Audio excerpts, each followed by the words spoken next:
Hello commandos, very good morning to all of you. उम्मीद करता हूं कि आप लोग अपनी तैयारी को एक बेहतर जो है अंजाम तक पहुंचाने की पूरी कोशिश कर रहे हैं और क्लियर कंसेप्ट क्रैश कोर्स 2022 में आपका स्वागत है। और जैसा कि आप सब स्क्रीन पे देख सकते हैं, chapter biotechnology and its application पर मैं आज आपके साथ एनसीईआरटी बेस्ड एक thorough revision line to line NCERT liner extract and booster points को आपके सामने रखूंगा। डिस्कस करेंगे कि कैसे क्वेश्चन पुटअप हो सकते हैं। अब आगे बात करने से पहले कमांडोज, मैं चाहूंगा कि आप इस चैप्टर की एक बेसिक ब्रीफिंग को समझ लीजिए कि चैप्टर किस तरह से आगाज कर लेगा और अंजाम तक हम पहुंचेंगे। चैप्टर में करीब 30-35 पॉइंट्स के थ्रू मैं आपके सामने मोस्ट प्रोबेबल क्वेश्चंस किस तरह से इस चैप्टर से बन सकता है उस पर मैं बात करूंगा। ओके, नाउ क्वेश्चन ये अराइज होता है कि इस चैप्टर का एक बेसिक सिनॉप्सिस को अगर आप कहते हैं जिसे अध्याय परिचय, जहां आपके दिमाग में ये रहना चाहिए कि एक डेटा बेस्ड चैप्टर है जिसमें विभिन्न तरह के डिफरेंट टाइप्स ऑफ एग्जांपल्स जो कि आज बायोटेक इंडस्ट्री ने मैनकाइंड सर्विसेज के लिए अलग अलग सेक्टर्स पे एप्लीकेबल अवेलेबल कराया है, अप्लाई एंड अवेलेबल कराया है, इस पर मैं बात रखूंगा। और उसके पीछे की पूरी साइंस क्या है, किस प्रिंसिपल को ध्यान में रखते हुए उस प्रोडक्ट को जो है अवेल किया गया है। और कमांडोज गौर करिएगा जो बात मैं रखने जा रहा हूं कि क्वेश्चंस कैसे आएंगे, उसके लिए किन पॉइंट्स को आप ब्रीफली अपने दिमाग में वर्ड टू वर्ड याद रखना है आपको, जिससे कि आप क्वेश्चन अटेम्प्ट करते समय जो है एक मेंटल हिच से ना गुजरे। ओके, तो here I begin my lecture. Yes commandos, let's begin. सबसे पहले एनसीईआरटी में इस चैप्टर की शुरुआत इस बात से की गई है, जैसा कि स्क्रीन पे आप देख सकते हैं, पहला पॉइंट साफ लिखा हुआ है कि जहां बात आती है बायोटेक्नोलॉजी, यस कमांडोज, जहां बात आती है बायोटेक्नोलॉजी के बारे में, तो उसका एप्लीकेशन यानी एम क्या है। ये एक ऐसा साइंस है, यस कमांडोज, गौर करिएगा आज मेरे इस सेंटेंस को, कि एक ऐसा साइंस है जो किताबों से लैब में नहीं, लैब से किताबों में आया है। गौर करिएगा commandos, this is a science which has come from lab to the books. क्यों? क्योंकि ये पूरा एक इंसानी गतिविधि, कंप्लीटली ह्यूमन मैनिपुलेटेड एक्शन है, जिसमें अलग अलग साइंस को, उसके कंसेप्ट्स को यूटिलाइज करके एक ही उद्देश्य के साथ कि हम कैसे उसको अप्लाई करें जिससे कि गिवन मैनकाइंड को सर्विसेज दे सके। तो कोर्स के अकॉर्डिंगली चैप्टर में 3 खास ऐसे एरियाज जिस पर बायोटेक्नोलॉजी के एप्लीकेशन सबसे प्रॉमिसिंग तरीके से हमारे सामने पिछले इतने सालों में आया है, वो है एक फार्मास्यूटिकल इंडस्ट्री, इलाज के रूप में थेराप्यूटिक्स, या फिर बीमारियों को बहुत ही बेसिक लेवल पर अर्ली डायग्नोसिस करने के लिए molecular diagnostic, and at the end सबसे खास बात, the whole world is based on fooding. लगातार पॉपुलेशन साइज बढ़ रहा है, बढ़ती हुई जनसंख्या को बेहतर से बेहतर क्वांटिटी और क्वालिटी का फूड रिसोर्सेस मिलना चाहिए।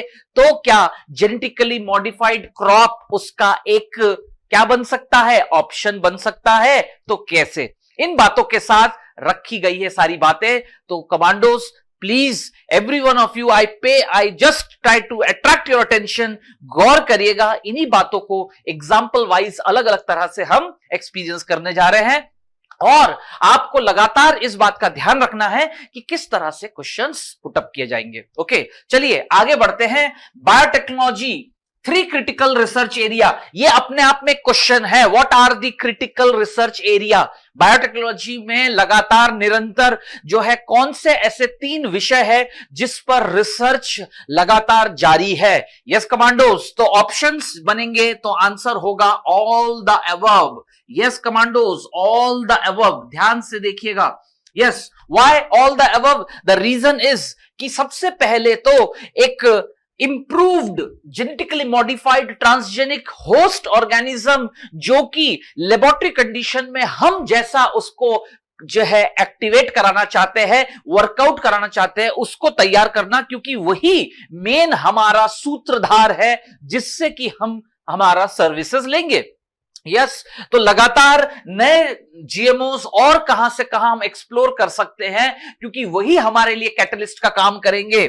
यस अगला है क्रिएटिंग ऑप्टिमल कंडीशंस। अब वो जेनेटिकली मॉडिफाइड है, उसका जो बेसिक बिहेवियर है वो अब पहले जैसा नहीं रहेगा, वो एक कंट्रोल्ड कंडीशंस में काम करेगा, एक ऐसे कंडीशंस जो कि नेचर में, इकोसिस्टम में अवेलेबल नहीं है। तो अब उसको एक बहुत ही हॉस्टाइल एनवायरनमेंट की जरूरत है जो हम उसे उपलब्ध कराएंगे अंडर कंट्रोल्ड कैप्टिविटी।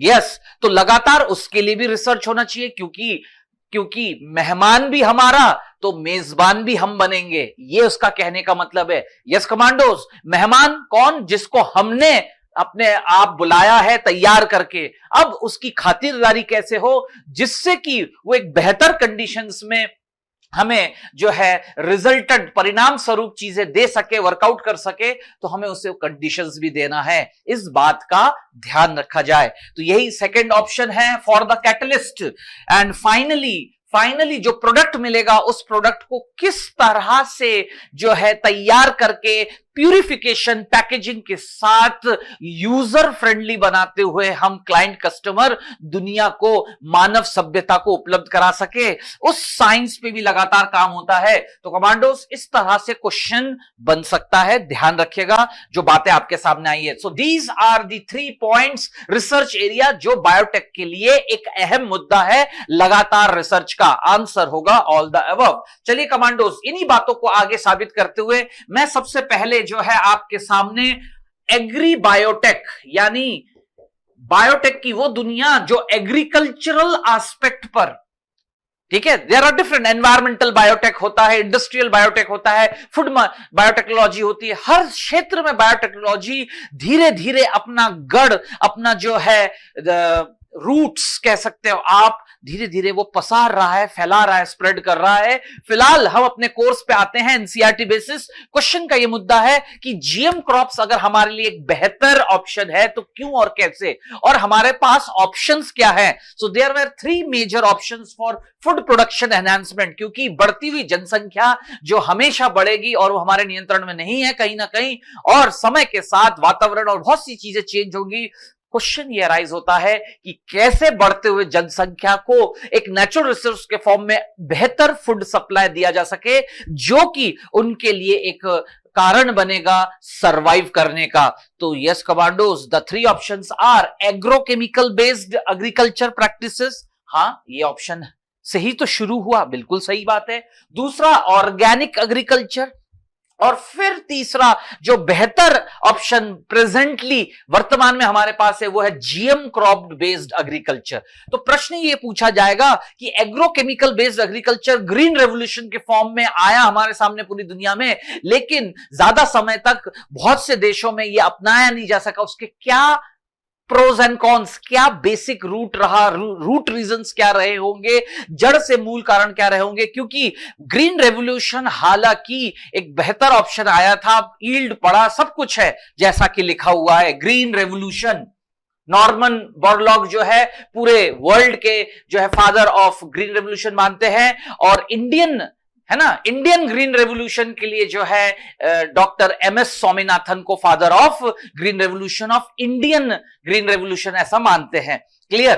तो मैं ये कहना चाहता हूं कि हाँ, increased yield, use improved crop varieties, better management practices, और फर्टिलाइजर और पेस्टिसाइड्स का बहुत इमेंस बड़े पैमाने पे इस्तेमाल करना ही ग्रीन रेवोल्यूशन को सफल बना पाया। लेकिन एनवायरमेंटल इश्यूज भी थे, क्योंकि पेस्टिसाइड्स और फर्टिलाइजर्स धीरे धीरे जो है एनवायरमेंटल पॉल्यूशन का एक बहुत बड़ा प्रमुख सोर्स बना, और बड़े महंगे थे जो दुनिया के बहुत से डेवलपिंग कंट्रीज अपना नहीं सकते थे वहां के लोकल फार्मर्स, इसलिए ये बड़े पैमाने पे नहीं चल पाया। ठीक है, और जिन्होंने अपना लिया उनके एनवायरमेंटल हैजार्ड से तो ज्यादा लंबे समय तक इस पर निर्भर नहीं रहा जा सकता। तो उसके ऑप्शन में ऑर्गेनिक एग्रीकल्चर, जिसमें प्योर जो है मैन्यूअर्स और जो बेसिक बायोलॉजिकल फर्टिलाइजर्स पर आधारित था, सब बेहतर था।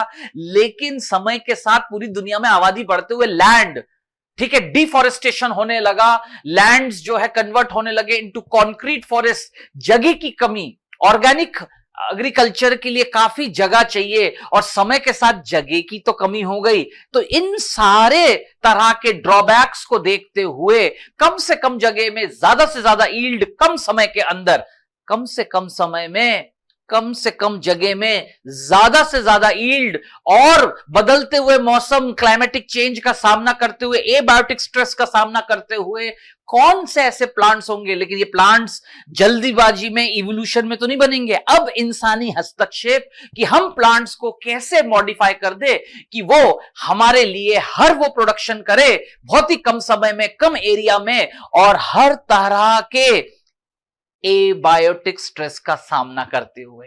That is what we call GM crops. अगर ये बात सही है तो जेनेटिकली मॉडिफाइड ऑर्गेनिज्म का कंसेप्ट क्या है? कोई भी plant, bacteria, unicellular, multicellular, fungal, animal species हो जिनके जीन्स में कुछ ना कुछ परिवर्तन इंसानी हस्तक्षेप द्वारा किया गया हो, ऐसा ऑर्गेनिज्म जेनेटिकली मॉडिफाइड ऑर्गेनिज्म है। हां, ये स्टेटमेंट सही है। आई रिपीट, प्लांट्स, बैक्टीरिया हो, फंगस हो, किसी भी ग्रुप में आप चले जाइए, टैक्सोनिक ग्रुप में चले जाइए, आप उसके जेनेटिक मटेरियल को अपने महत्वाकांक्षा, याद रखिएगा commandos, biotech is a science of सबसे पहले तो वो नीड, ठीक है, फिर एक समय नीड, फिर वो डिमांड में आने लगता है और एक समय आता है एंड डिजायर। ये तीन शब्द याद रखिएगा। एप्लीकेशंस ऑफ बायोटेक जो है उसकी शुरुआत होती है समय की जो है आवश्यकता के रूप में, फिर वो बन जाती है मांग जब लोग उसको एक्सेप्ट करने लगते हैं। यहां तक तो ठीक है, लेकिन अगर कोई बायोटेक्नोलॉजी वर्क किसी व्यक्ति के महत्वाकांक्षा का रूप ले ले तो दिक्कतें आने लगती है। Yes, biotechnology is a science of need, demand and desire. इस चैप्टर में यही बात रखी गई है और चैप्टर के आखिरी में आप देखेंगे, लेकिन यह सही नहीं है। एक समय के बाद आप अलग अलग ऑर्गेनिजम्स के जो उनकी जेनेटिक आइडेंटिटी है, उनकी जो जेनेटिक फ्रेटर्निटी है, उनका अपना एक जेनेटिक फ्रीडम था जो नेचर ने उनको अपने दिए वातावरण में दिया था, हम हमारे महत्वाकांक्षा के चलते हुए उसमें किसी प्रकार का हस्तक्षेप करके शायद उससे उसका प्राकृतिक नेचुरल फिनोमिना कहीं छीन तो नहीं रहे। ये है वो मुद्दे, एथिकल इश्यूज। तो कमांडोस गौर करिएगा, मैं धीरे धीरे अगले 20-25 पॉइंट्स में इन बातों को आपके सामने रखूंगा क्वेश्चन ओरिएंटेड इस चैप्टर को लेकर। लेकिन जैसा कि मेरा आपसे कहना है, अभी अभी आपने देखा कि जेनेटिकली मॉडिफाइड ऑर्गेनिज्म बायोटेक की एक ऐसी देन है कि जो व्यक्ति का पहले क्या है, एक आवश्यकता है, फिर समय के साथ उसके अच्छाइयों को देखते हुए वो पब्लिकली आम समाज में वो मांग बन जाता है, डिमांड बन जाता है वो प्रोडक्ट। लेकिन यहां तक तो ठीक है, लेकिन वो महत्वाकांक्षा नहीं होना चाहिए, क्योंकि पता नहीं कब किसकी महत्वाकांक्षा किसी और के फ्रीडम या फिर सोच के साथ टकरा जाए और कुछ ऐसे जो है इश्यूज, मुद्दे आते हैं सामने जहां पर दिक्कतें हो सकती है और कहीं ना कहीं बायोलॉजिकल प्रोस्पेरिटी जो बनी हुई है उसको भी नुकसान पहुंच सकता है लंबे अरसे में। ठीक है कमांडोज, तो चलिए आगे मैं बढ़ रहा हूं अपने पॉइंट के साथ कि ठीक है, अब हम सबसे पहले जीएम प्लांट्स, अलग अलग ग्रुप से एनिमल्स, प्लांट्स, बैक्टीरिया, फंगस, हर चीज डिस्कस कर सकते हैं। सबसे पहले मैं एग्रीबायोटेक जैसा कि मैंने आपको कहा, एग्रीकल्चरल साइंस में हम कैसे बायोटेक्नोलॉजी को प्रवेश कराकर मनोवांछित डिजायरेबल प्रोडक्ट और जो है डिफरेंट टाइप्स के मैनकाइंड सर्विसेज को in terms of food enhancement, है ना, खाने और खाद्य के पैदावार और उपलब्धता को बढ़ाया जा सके। ये आज का हमारा अगला क्वेश्चन ओरिएंटेड पॉइंट है। तो जीएम प्लांट्स किस तरह से यूजफुल है, क्या उनसे हमें एडवांटेज, लाभ मिलता है जो समय की मांग और आवश्यकता बन सकती है और बनता है, यस कमांडोज, ये था क्वेश्चन और उसकी तरह ये पॉइंट्स आप देखिएगा। Crop more tolerant to abiotic stress. आने वाले समय में ग्लोबल क्लाइमेटिक चेंज के कारण बहुत सी जगह ऐसा होगा जो प्राकृतिक वातावरण है वो वैसा है ही नहीं, तो वो स्पीसीज, वो प्लांट, वो जो क्रॉप प्लांट है जो इंसान के लिए खाने का सोर्स है, हो सकता है वो वहां विकसित ही ना हो क्योंकि उसका जो प्राकृतिक आबो हवा वहां पर अब नहीं रहा। तो अब जैसा भी है उसी में ही वो जो है पनप सके, ग्रो कर सके और फूड रिसोर्स का एक परमानेंट सोर्स बना रहे। मेरी बात आ रही सबको समझ में कमांडोज? Yes, correct statement. दूसरा, पेस्ट। हम जानते हैं अलग अलग प्रकार के जो है खरपतवार जो होते हैं, वीड्स, पेस्ट जो है मौजूद है लगातार, और वो कहीं ना कहीं एग्रीकल्चर इकोनॉमिकल लॉस का कारण बनते हैं क्योंकि उनके एक्टिविटी से बहुत सारे बड़े पैमाने पे एक साथ बहुत सारा जो है एग्रीकल्चरल प्रोडक्ट डिस्ट्रॉय हो जाता है। लेकिन हम समय रहते हुए हर plant species, crop plant species को जो इंसान के लिए कमर्शियली ना केवल खाने का सोर्स है, पैसा कमाने का भी एक उद्यम, यस उद्योग है, वो एक अपने आप में ट्रेड है, कमर्शियल जुड़ा हुआ है, तो ऐसा कोई भारी नुकसान ना हो कि किसी पेस्ट के अटैक से जो है पूरा तबाह हो जाए। हर प्लांट ऐसा स्पीसीज स्वयं को समय रहते हुए बायोलॉजिकली पेस्ट से अपने आप को बचा ले, संरक्षित कर ले, उसको मारकर ऐसी क्षमता पौधों में ही आ जाए, तो उसी को ही कहते हैं पेस्ट रेजिस्टेंट क्रॉप। अगला, help to reduce. Pest resistant crop के बहुत सारे उदाहरण है, बीटी कॉटन, बीटी कॉर्न, है ना, फिर टोबैको प्लांट, पेस्ट रेजिस्टेंस निमाटोडा जो है, बेलाकॉग्नी इनकॉग्निशिया, आरएनएआई टेक्नोलॉजी से उसको तैयार किया, वो जो है निमाटोड इन्फेस्टेशन से स्वयं ही बच जाता है। तो ये कैसे संभव है देखेंगे commandos. Help to reduce post harvest loss, यानी फलों को, किसी भी पेड़ पौधे फलों को तोड़कर मार्केट लोगों के हाथ तक पहुंचाने में महीने लग जाते हैं, लेकिन उस महीने के अंदर वो फ्रूट, वो फल या इत्यादि कोई भी जो उसका जो है वो सड़ ना जाए, वो नष्ट ना हो जाए, उसकी सेल्फ लाइफ को बढ़ा सके कि पेड़ से भी टूटने के बाद यदि हार्वेस्टिंग के बाद भी, है ना, जैसे कि टमाटर, सलाद के टमाटर आप सभी जानते हैं, फ्लेवर टोमेटो इसका सबसे बेहतरीन है कि इस खाने में भी स्वादिष्ट बना रहे और उसकी सेल्फ लाइफ बने रहे, पैलेटेबल, खाने लायक बना रहे, स्वादिष्ट बना रहे और सेल्फ लाइफ बढ़ाया जा सके। क्या बायोटेक से यह करना संभव है? क्या बायोटेक्नोलॉजी ऐसे पौधे बनाता है? यस। अगला पॉइंट है increased efficiency of mineral usage. Increased efficiency of mineral usage कि हम जानते हैं सॉइल की फर्टिलिटी यथावत चिरजीवी नहीं है, हमेशा कांस्टेंट नहीं रहता है, लगातार इस्तेमाल होने के कारण जो है कहीं ना कहीं सर की फर्टिलिटी कम हो जाती है। फिर भी पौधा कम से कम फर्टाइल सॉइल, ओलिगोट्रॉपिक सॉइल में भी बेहतरीन तरीके से कम जो है खनिज पदार्थों के साथ भी, है ना, अपने ईल्ड और अपने पैदावार में किसी प्रकार की कमी ना दर्शाए, बराबर दर्शाए, ये उद्देश्य है प्लांट्स को लाना। Yes, increased efficiency of mineral usage, कम से कम मिनरल में भी बेहतर से बेहतर उत्पादन दे सके। यस, एनहांस न्यूट्रिशनल वैल्यू, इसको कहते हैं बायो फोर्टिफिकेशन। इस घटना को कहते हैं बायो, यानी हम एनहांस कर दे किसी भी पौधे और उसके उत्पाद को खाते हुए व्यक्ति को जो है किसी भी प्रकार का जो है न्यूट्रिशनल बेनिफिट मिले।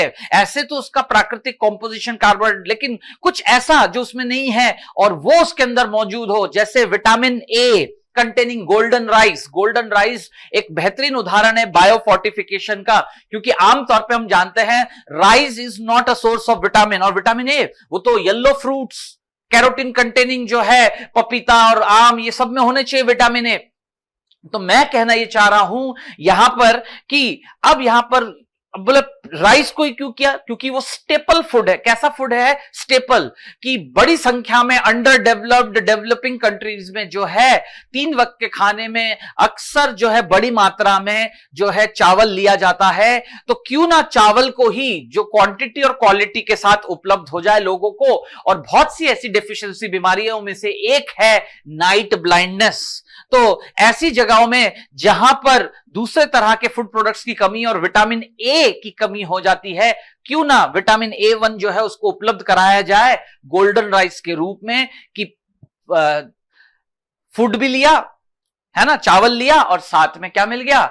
Nutritional enhancement. इस घटना को कहते हैं बायो फोर्टिफिकेशन। क्वेश्चन ऐसे ही करके आएगा कि बायो फोर्टिफिकेशन का क्या उदाहरण है बायोटेक्नोलॉजी में? आंसर होगा golden rice containing vitamin A. Clear commandos? चलिए अगले पॉइंट की तरफ बढ़ते हैं। The best example use of biotechnology in agriculture is paste resistance plant. सबसे बेहतरीन उदाहरण है कि पेस्ट के प्रति प्रतिरोधक पौधों को तैयार करना बायोटेक्नोलॉजी का एग्रीकल्चर की दुनिया में सबसे बेहतरीन उदाहरण। ऐसा इसलिए ओके कमांडोज क्योंकि आप देख सकते हैं Bacillus thuringiensis, BT stands for Bacillus thuringiensis toxin, जो सोर्स है एक rod shaped soil bacterium Bacillus thuringiensis, और इसका जो जीन है उस बैक्टीरिया से क्लोन करा के होस्ट कौन है? प्लांट जिसको हमें जो है रेजिस्टेंट बनाना है, पेस्ट रेजिस्टेंट बनाना है, तो कहां एक बैक्टीरिया का जीन यूकैरियोटिक प्लांट सेल के अंदर एक्सप्रेस होगा।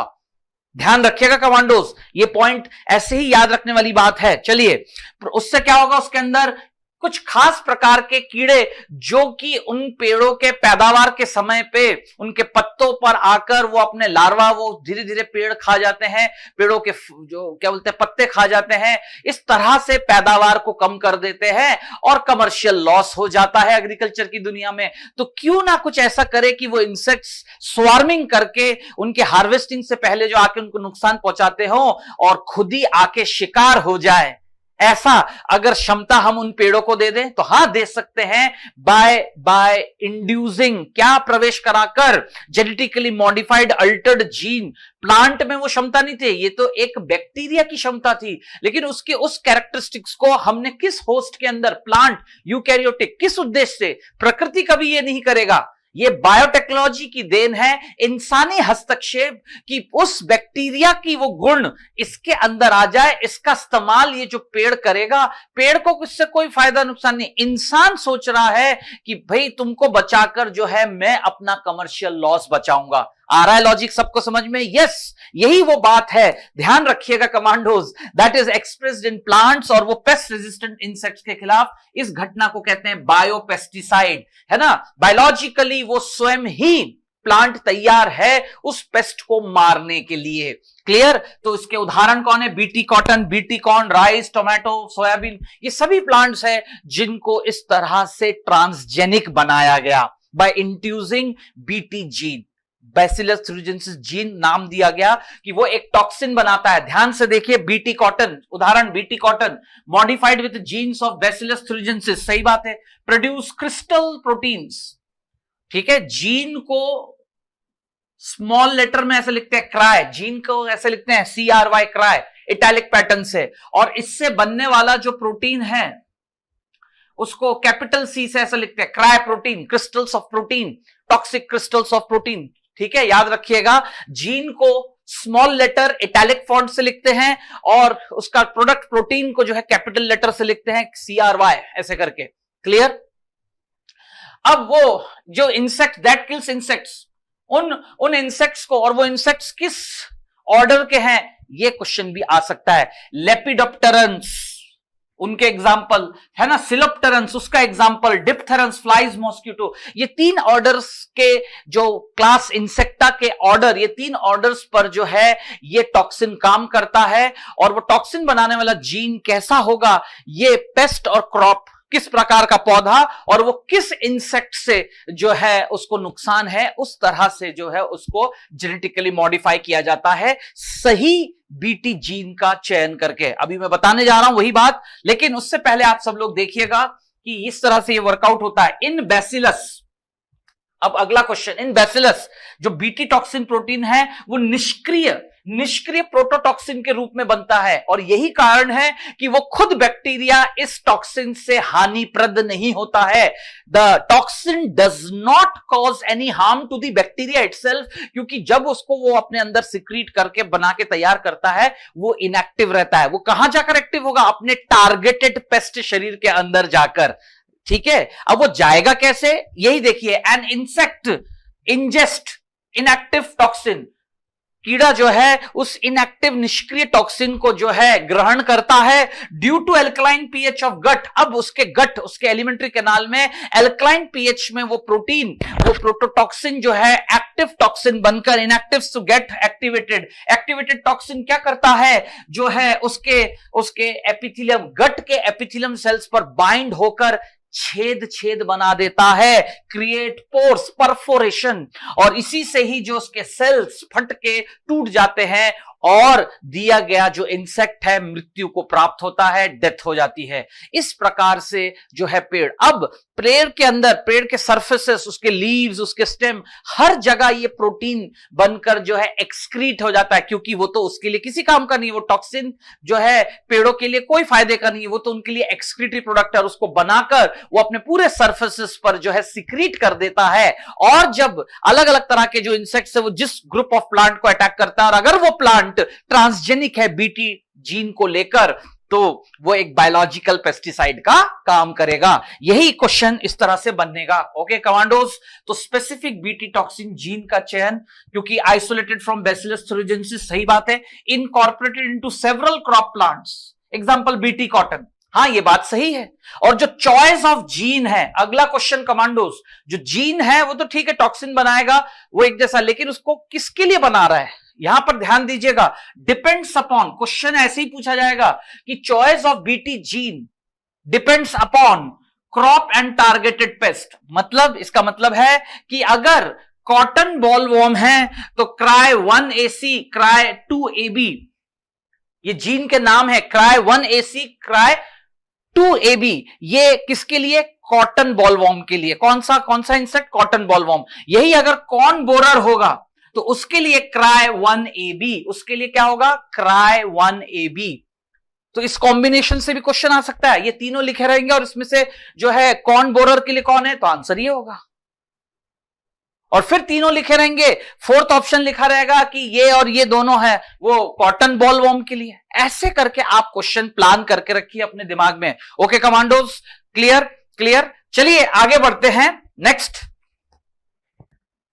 ओके कमांडोज, बीटी कॉटन के बाद अब हमारा अगला इंटरेस्टिंग एग्जांपल है pest resistant plant, tobacco plant, transgenic tobacco plant का भी एक बड़ा ही इंटरेस्टिंग एग्जांपल है। और टोबैको प्लांट आप सभी जानते हैं कमांडोज की बहुत ही इंपॉर्टेंट और कमर्शियल प्लांट है, क्योंकि इसका जो प्रोडक्शन, लार्ज स्केल प्रोडक्शन होता है to derive nicotine from it, जिससे कि विटामिन डेरिवेटिव्स बनाए जा सकते हैं। अगर मैं इसके पॉजिटिव एस्पेक्ट की बात करूं, हालांकि फिर उसके दूसरे और एस्पेक्ट्स भी है प्रोडक्शन का, लेकिन कहने का मतलब है कि किसी भी कंट्री में देखा जा रहा है कि ये प्रोडक्शन जो है गवर्नमेंट आमदनी का एक बहुत बड़ा हिस्सा है और कमर्शियली बहुत ज्यादा जो है इकोनॉमिक बेनिफिट्स के साथ है। अब इसको किसी तरह का नुकसान हो जाए तो बड़े पैमाने पे जो है कृषि उद्योग को, एग्रीकल्चर प्रैक्टिसेस में जो है आय के साधन को नुकसान पहुंचेगा। और इसको कौन नुकसान पहुंचाता है, एक parasite, aschelminth member, a nematode member, that is Meloidogyne incognita. Meloidogyne incognita नामक जो है एक हैवी इन्फेस्टेशन निमाटोड पैरासाइट, जो कि टोबैको प्लांट पर, उसके रूट पर जो है रूट नॉट डिजीज अटैक करता है और इससे उसकी एब्जॉर्बिंग कैपेसिटी में काफी गिरावट आती है, जिससे कि उसके पैदावार पर भी काफी असर पड़ता है। अब क्वेश्चन ये अराइज होता है कि इसके लिए बायोटेक्नोलॉजी ने क्या सुझाव, एग्री बायोटेक सेक्टर के रिसर्च ओरिएंटेड वर्क को करते हुए, ठीक है, फायर एंड मेलो करके दो वैज्ञानिकों ने 1998 में एक बेहतरीन इन विट्रो तरीका ढूंढा, जो कि नेचर में सेलुलर डिफेंस का एक बहुत बड़ा मैकेनिज्म है, सभी यूकैरियोटिक ऑर्गेनिज्म में पाया जाता है, जिसे हम जीन साइलेंसिंग मैकेनिज्म कहते हैं। लेकिन इसी नेचुरल जीन साइलेंसिंग, जो कोई भी यूकैरियोटिक सेल अपने किसी भी एरर को, ट्रांसलेशन एरर को रोकने के लिए यूज करते हैं। लेकिन अब इन साइंटिस्ट ने सोचा क्यों ना इसी नेचुरल जीन साइलेंसिंग मैकेनिज्म को रिस्पेक्टिवली लेबोरेटरी में इस्तेमाल करके, क्योंकि जीन साइलेंसिंग कैसे, आरएनए से आरएनए को इनहिबिट करके, इंटरफेयर करके। Yes, RNI stands for RNA interference. उन्होंने इस टेक्नोलॉजी को आरएनए इंटरफेरेंस टेक्नोलॉजी नाम दिया। ओके कमांडोस, अब इसमें होता क्या है, यूज्ड अगेंस्ट निमाटोड मेलाग्नी इनकॉग्निशिया का जो हैवी इन्फेस्टेशन को रोकना टोबैको प्लांट्स के लिए, क्लियर? तो it infects the roots of tobacco plants. उन टोबैको प्लांट्स के रूट्स को जो है हेविली इंटेस्ट करके उनके पैदावार में कमी लाते हैं। आरएनआई का इस्तेमाल करते हुए a method of cellular defence in eukaryotic organism, हम इस तरह के इन्फेस्टेशन को रोक सकते हैं उसी के ही एक सेलुलर डिफेंस मैकेनिज्म का इस्तेमाल करके, जिसे हम आरएनए इंटरफेरेंस जीन साइलेंसिंग कहते हैं। Silencing of a specific mRNA, एक खास एमआरएनए को ट्रांसलेशन स्टेज पर, एमआरएनए से क्या बनेगा पॉलीपेप्टाइड, उस स्टेज को क्या कहते हैं ट्रांसलेशन, उसको स्पेसिफिकली रोककर ड्यू टू कॉम्प्लीमेंट्री, किससे रोकेंगे आरएनए, और कैसे आरएनए से कमांडोज गौर करिएगा, डबल स्ट्रैंडेड आरएनए मॉलिक्यूल। ये भी तो क्वेश्चन है कमांडोज, गौर करिएगा, एक एक लाइन में आपके सामने रीडिंग कर रहा हूं। आरएनए इंटरफेरेंस एक ऐसा तकनीक फायर एंड मेलो द्वारा 1998 में जो है इसको डेवलप किया उन्होंने, और इसका इस्तेमाल करते हुए टोबैको प्लांट को निमाटोड इन्फेक्शन से रेजिस्ट करने के लिए उसने इस तकनीक का इस्तेमाल किया। यह तो पहले आपको याद रखना है, जिसमें क्या होता है कि वो जो डबल स्टैंडर्ड आरएनए है वो ट्रांसलेशन किसको रोकता है, ट्रांसक्रिप्शन, ट्रांसलेशन, पोस्ट ट्रांसलेशन, ऐसे करके ऑप्शन देंगे। आपका आंसर होगा translation of mRNA. Gene silencing का मतलब है कि एमआरएनए के ट्रांसलेशन को रोककर प्रोटीन को ना बनने देना, और प्रोटीन नहीं बनेगा तो वो फिनोटाइप एक्सप्रेस नहीं हो पाएगा। अब गौर करना, इस तकनीक में प्लांट क्या चाहता है, कौन सा प्लांट, टोबैको प्लांट, कि कौन निमाटोड, तू आ मेरे शरीर में, मैं तेरे अंदर मौजूद एक खास प्रोटीन जिसकी मदद से रूट सेल्स को तू तोड़ देता है, उस प्रोटीन को ही मैं बनने नहीं दूंगा और कुछ दिनों बाद तू भूखा ही मर जाएगा। यस कमांडोज, ट्रांसजेनिक प्लांट में एबिलिटी है कि वो अपने अल्टर्ड जेनेटिक कंपोजिशन से जो है पैरासाइट को रोक देगा, एक फिनोटिपिक एक्सप्रेशन, जिससे कि, आई मेरी बात समझ में, जिससे कि वो नीमाटोडा जो है रूट सेल्स को नहीं खा पाएगा, नहीं तोड़ पाएगा, और फिर वो भूख से मर जाएगा, क्योंकि पैरासाइट है, वो तो इन्फेस्ट कर ही रहा है, क्योंकि उसको जिंदा रहने के लिए न्यूट्रिशनल डिपेंडेंसी चाहिए, किस पर, टोबैको प्लांट पर। लेकिन टोबैको प्लांट के पास हमने ये जो है ब्रह्मास्त्र दे रखा है, ट्रांसजेनिक बना रखा है, उसको ट्रांसजेनिक प्लांट बना रखा है कि उसके जेनेटिक कॉन्स्टिट्यूशन में एक ऐसे जीन सीक्वेंस अल्टर्ड कर दिया गया है जो कि एक ऐसा डबल स्ट्रैंडेड आरएनए बनाएगा जो कि जाकर किसको, नीमाटोड के एमआरएनए को ट्रांसलेट नहीं होने देगा, और उसके वजह से एक प्रोटीन नहीं बनेगा। उसी प्रोटीन का इस्तेमाल करके रिस्पेक्टिव, ओके कमांडोस, कौन रिस्पेक्टिव, कौन जो मेलाकोग्नी इनकॉग्निशिया है, वो रूट सेल्स को डिस्ट्रॉय कर रहा था और उनमें जो है गांठ बना देता था, जिससे कि रूट सेल्स क्या नहीं कर पा रहे थे, एब्जॉर्प्शन ऑफ न्यूट्रिएंट वाटर, और उनके पैदावार में कमी आ रही थी। लेकिन ऐसा नहीं होगा अगर टोबैको प्लांट कैसा है, ट्रांसजेनिक है। यही क्वेश्चन पूछा जाएगा कमांडोस। छोटी छोटी ये बातें बिल्कुल ध्यान रखना है। यस, किसके लिए, किसके खिलाफ, किसको ट्रांसजेनिक बनाया गया, किसके खिलाफ, कैसे, जीन साइलेंसिंग करके आरएनए को आरएनए से रोककर, आरएनए से रोककर, क्या रोककर, ट्रांसलेशन को रोककर, यह होता है gene silencing.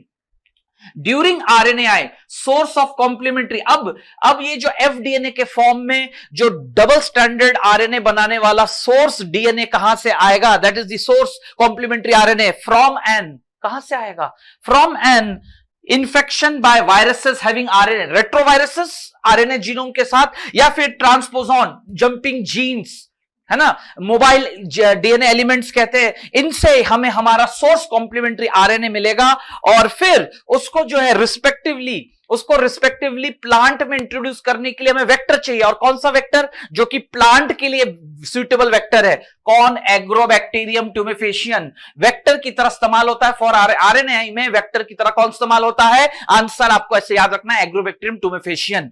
Introduce the nematode specific gene, किसके लिए, प्लांट के अंदर एक ऐसा जीन जो कि निमाटोड के प्रति बहुत ही विशेष है और स्पेसिफिक है। Introduction of the DNA produced sense antisense RNA, वो जो जीन है वो जाकर क्या करता है, प्लांट में दो तरह के आरएनए बनाता है, एंडसेंस और एंटीसेंस। सेंस और antisense RNA in the host cell, complementary to each other, और तब जाके वो डीएसआरएनए बनता है, double standard. RNA double standard होता नहीं है, लेकिन अगर डबल स्टैंडर्ड आरएनए बना है, यही पहचान है कि बनाया ही जाता है एक आरएनए से आरएनए को रोकने के लिए। Understood commandos? क्योंकि प्लांट तो यूकैरियोटिक सेल है, लेकिन यूकैरियोटिक सेल के अंदर डबल स्टैंडर्ड आरएनए बन रहा है, ये इस बात का सूचक है, इंडिकेशन है कि जीन साइलेंसिंग करने के लिए। क्योंकि ये डबल स्टैंडर्ड जाके कैसे इनिशिएट करता है साइलेंस करने के लिए, इनिशिएट द आरएनए इंटरफ्रेंस। क्यों? क्योंकि वो खुद छोटे छोटे टुकड़े पहले बनता है, small interfering RNA, SI RNA, अलग अलग तरह के एचआई, एसआई, एमआई, अलग अलग तरह के माइक्रो है ना इंटरफेयरिंग आरएनए, अलग अलग तरह के आरएनए बनते हैं। एक बनता है एसआई आरएनए इस टेक्नोलॉजी में, यानी स्मॉल इंटरफेयरिंग आरएनए, ठीक है, जो कि फिर एक प्रोटीन के साथ बाइंड होकर आरएनए इंटरफेयरिंग है ना रिस्क प्रोटीन, रिस्क फैक्टर बनाता है, that is RNA interference specific complex.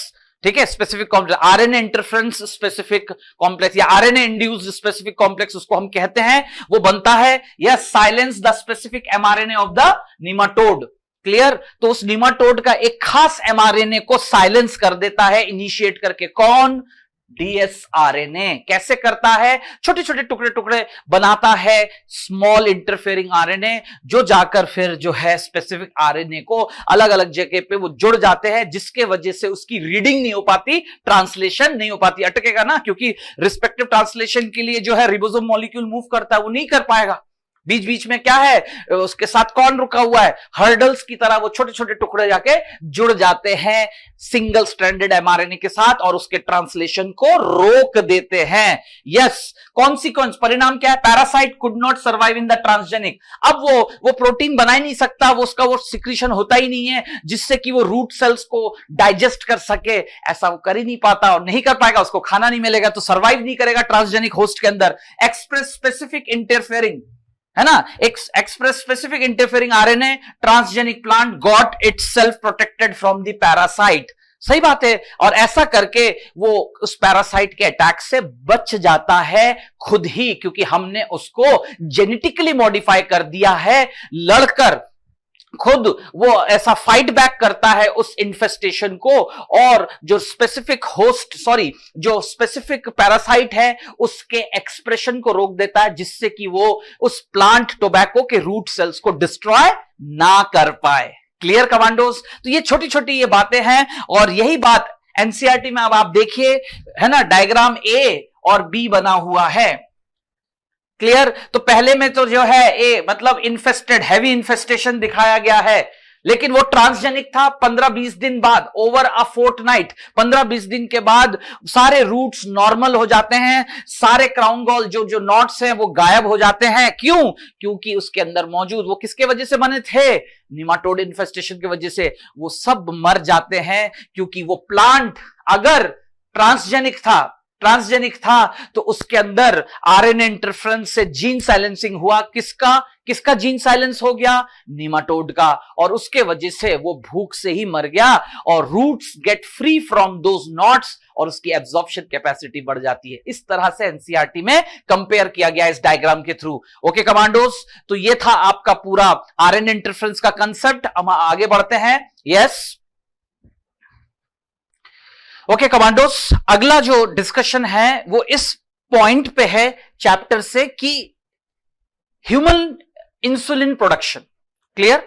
Therapeutic applications में, मेडिसिनल वर्ल्ड में एक बहुत बड़ा चैलेंज था अर्लियर कि जो इंसुलिन अवेलेबल था अर्लियर कन्वेंशनल टेक्निक में, जिसमें एक स्वाइन पिग को पर्टिकुलरली मारकर उसके पेनक्रियास को क्रश डाउन करके जो इंसुलिन डिराइव करते थे, उससे जो है लंबे अरसे में साइड इफेक्ट्स आते थे, क्योंकि इंसुलिन के साथ साथ कुछ अदर प्रोटीन्स जो है उस स्पीसीज के ह्यूमन के शरीर में आता था, जो कि फिर इम्यून सिस्टम को इवोक करके रिजेक्ट करके साइड इफेक्ट्स लाते थे।